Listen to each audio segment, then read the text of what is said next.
Hello everyone, welcome to Unshackling Sudokus and Puzzles. I'm here to solve a classic Sudoku created by Sktx. This Sudoku has been taken from the CTC Discord server and it's an extremely hard classic Sudoku. In fact, I attempted this for a live solve sometime back and the video was going for far too long than I would have liked. So I scrapped the video but continued the solve and finish the Sudoku. So during this video, I'll be taking you through the exact solve path. It is really hard and stays hard right till the end. So please stay tuned till the end of the video. And let's start this Sudoku now. The link to solve this is in the description of the video. Classic rules apply. Each row, each column, and 3x3 box in the grid has digits 1 to 9. Without any repetitions. So before I show you the exact path, let's just ease into the Sudoku. Just make a few pencil marks here and there. So 1 is going in one of these two cells. 8 is not here. 8 is not here. So 8 goes in one of these two cells. So the first and foremost thing to start this Sudoku is in row 5. If you look closely, 4 and 9 are in the middle box, so these two cells can't take 4, 9, and 4, 9 are also in the extreme columns, so which means these two cells also cannot take 4, 9. So there are exactly two cells for 4 and 9 that forms a pair, and 2 is not in column 1, 2 is not in column 9, so that gives 2 in one of these two cells. Right. The next step to see is mark where the 4s go. You will get a swordfish. 4s cannot be in these two cells in row 2, cannot be here because of this, and it cannot be here because of this. So exactly two cells for the 4 in row 2. And if you look at row 5, there is already a pair, so again just these two cells. And if you look at row 8, that is also restricted in terms of 4, just these two cells. And why is this called a swordfish? So if you have seen our previous classic Sudoku video, that also had a couple of swordfishes. This is an interesting coincidence. So you basically restrict the possibility of a digit into exactly 3 rows and 3 columns.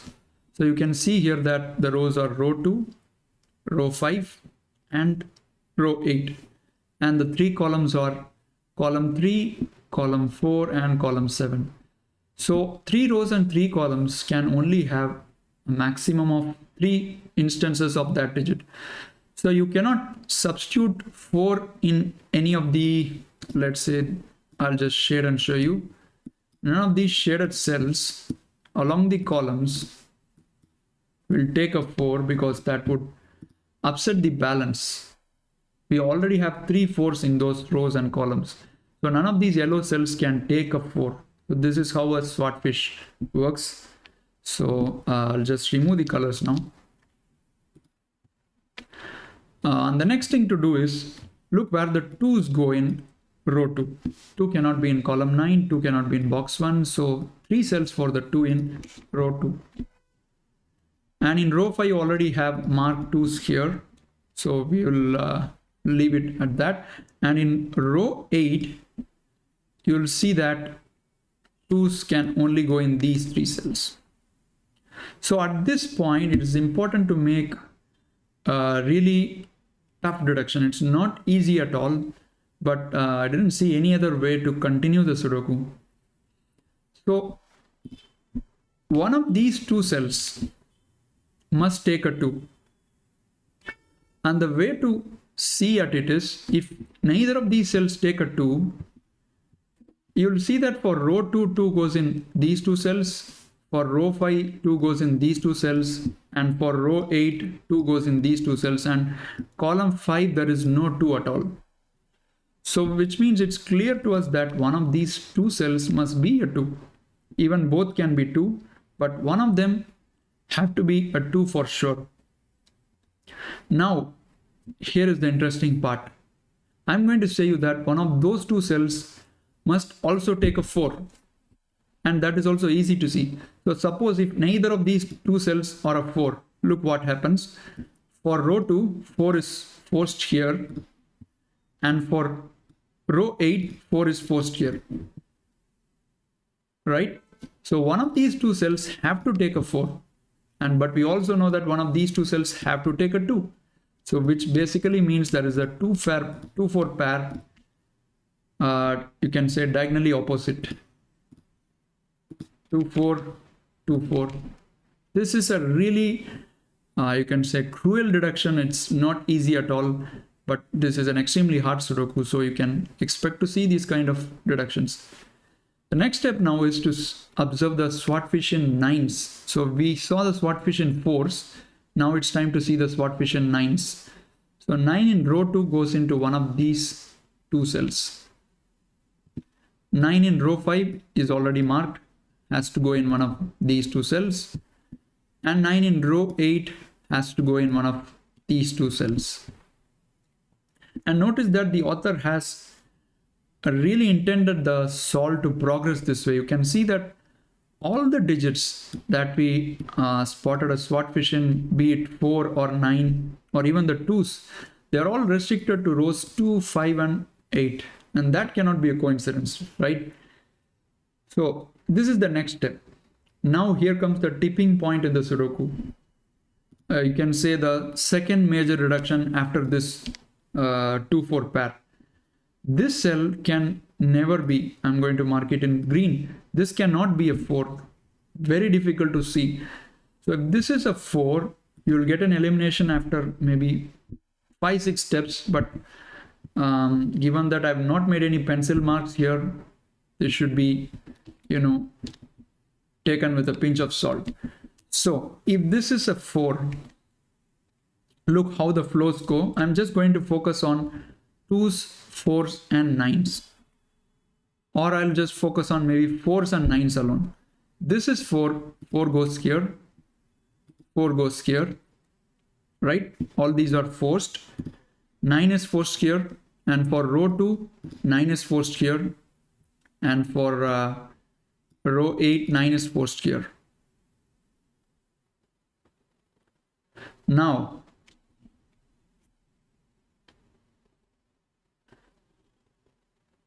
just a moment, I'm just seeing where the contradiction is here. Because at this point I noticed something which, yeah, I've seen that. You have 4 9s here, you have 4 9s here. So clearly 4 9 along column 5 will be forced into these two cells. But you also have a 4 9 here. So which effectively rules out 4 from this cell, right? What an immensely hard deduction, guys, really tough one. I'm pretty sure no solver would have solved it in the way that I'm showing you, because this is the intended solve path and it's extremely difficult to hit upon it. So this green cell cannot be a 4. So that becomes a 2, and instantly this is forced to be a 4. And now this gets forced. This becomes 9, this becomes 4. You can force the 4 and 9 in all those rows, rows 2, 5 and 8. So you have the 4 in this cell now in row 8, only cell left. This becomes a 4, and 9 is forced in row 8 now. 9 goes here. This is not a 9, and 9 is not here. So 9 gets forced here, and we have got almost all the information we need. So mind you, the Sudoku doesn't get any easier from this stage, so please stay tuned. Like I mentioned at the start, it is still hard. Even at the end, you will have to see two very, very important deductions. So I'll show you that shortly. But before that, let's just do some easy Sudoku stuff here.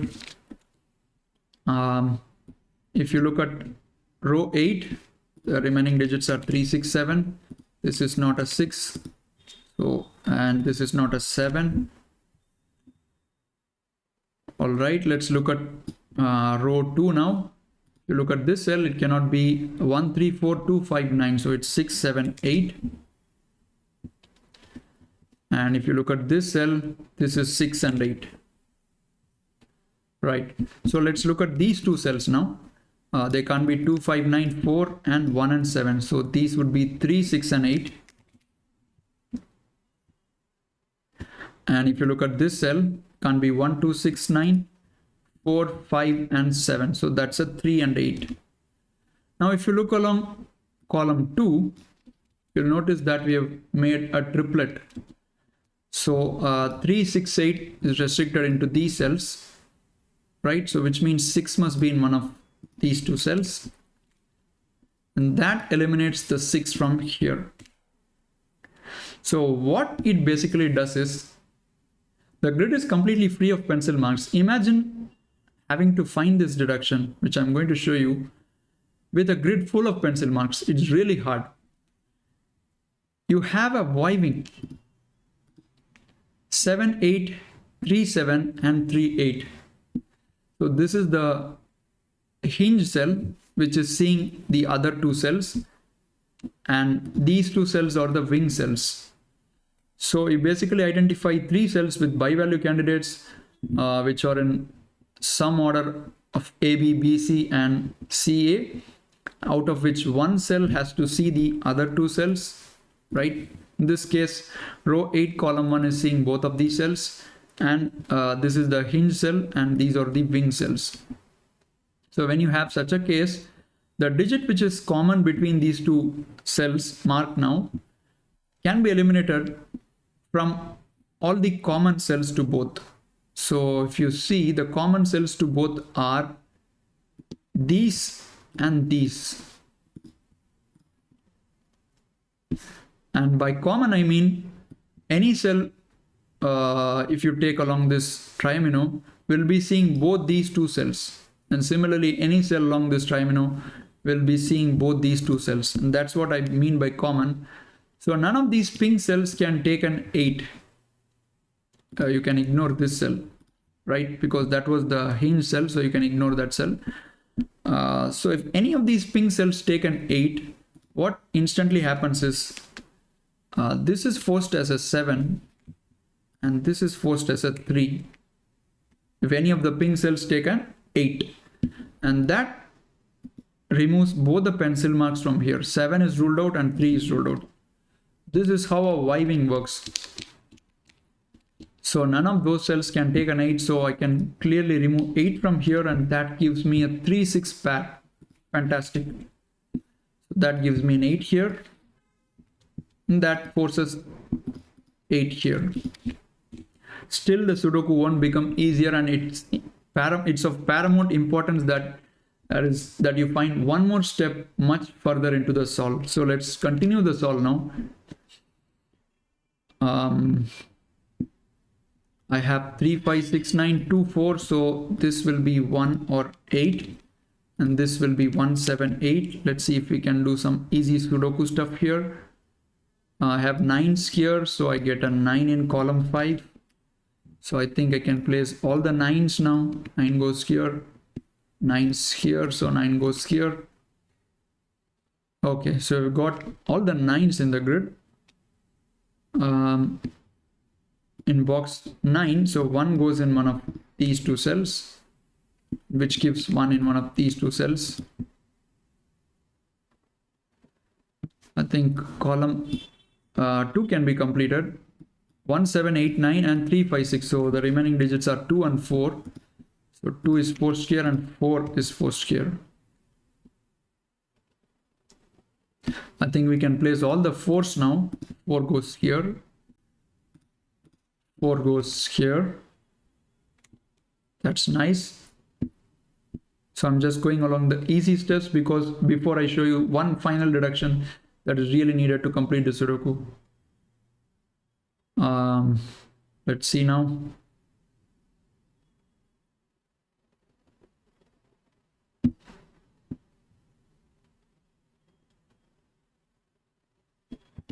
Phi must be in one of these two cells in box 7.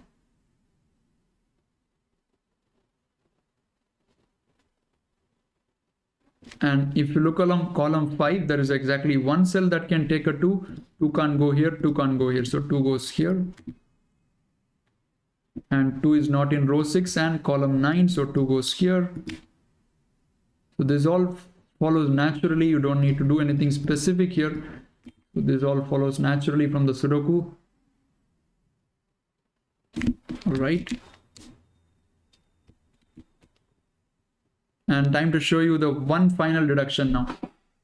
So I think we have made all important marks, perhaps maybe this one. So 5 is not here. So 5 in column 5 goes here. So this will be 3, 7.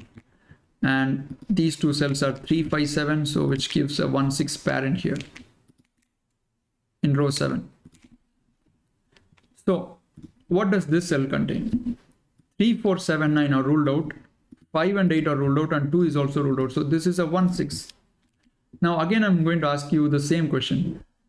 Imagine having to find the deduction which I'm going to show you in a grid full of pencil marks. Again, not so easy. You are just, you can say, limping towards the end of the solve.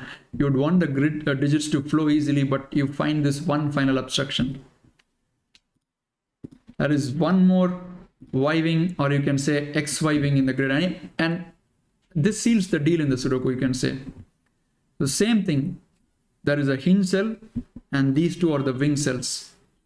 And you can eliminate the digit which is common between the wing cell from all these cells, right? These are all common to both of those, so they can't take an 8, because if any of these cells take an 8, the ones marked in blue, then 1 is forced here, 6 is forced here, and this cannot take any value. So excellent one, excellent deduction, and not so easy to see. So which means this cannot take an 8, and that is 7. And that is the final nail in the coffin of this super tough Sudoku. Now you see how fast the Sudoku proceeds. 7 here, so that gives us 7 here, 3 here, 5 here. This becomes a 3, and now you get a 5, 7 pair. That finishes off this row. This must be 1, 3, and you have a 3 here, so that's a 3. That's 1, that gives 6. So 7 in column 5 is forced here, column 8, sorry. So 2 gets forced here, 2 gets forced here. Just the digits are flowing smooth like butter now. This is not a 7, it's 1, 8, and this will be 3, 5 pair for the column. So this cell is a hidden single, cannot be 2, 4, 7, 3, 5, 9, 6 or 8, so that's a 1. And that becomes a pair now, 6, 8. So 1 is here, right? So that means that is a 6, which gives an 8 here. That 6 resolves this 3, 6 pair, 6 and 3. And this will be 1 and 5. And that resolves this 1, 8 pair. So 1 goes here and 8 goes here. And row 3 can be gobbled up, 3, 7. This will be 2, 6. And that will be a 5, 8. I don't think we can complete these pencil marks now yet. So let's finish up this. This will be a 5, 7 pair, right? And the 7 here resolves that 7 and 5. So that becomes 5 and 3. So look at column 7. 5 can be placed now. This is not a 5. That's a 5. That's a 1. That forces 1 here. Forces 1 here. And we have penetrated into these cells now. So 1 here gives a 1 here, a 6 here, a 6 here, a 2 here. And now it just flows. 2 is not here, so 2 goes here. 2, 6, 7, 9, 1, 4, 5. So 3, 8 pair. And that can be marked, right? And because of this 8, you can just place those 8, 3, 3, 7, 7, 5, 5, 8. And 8 here gives 6, 8. And these final digits can be placed with ease. This is 5, that's a 6, and that's a 3. And with that, we have completed this tremendous Sudoku by Sktx, an extremely hard one. And as I mentioned, it's not easy to solve the Sudoku in the way that I've showed you. It's 99% of solvers will go about in a roundabout way. We'll do a lot of unnecessary pencil marking, do jump here and there, and then maybe we'll hit on the solve path. But my objective was to take you through the exact solve path in this very hard Sudoku. So hope you enjoyed this. Please do leave a comment under the video and like the video, and also remember to subscribe to the channel. We hope to see you soon. Bye bye.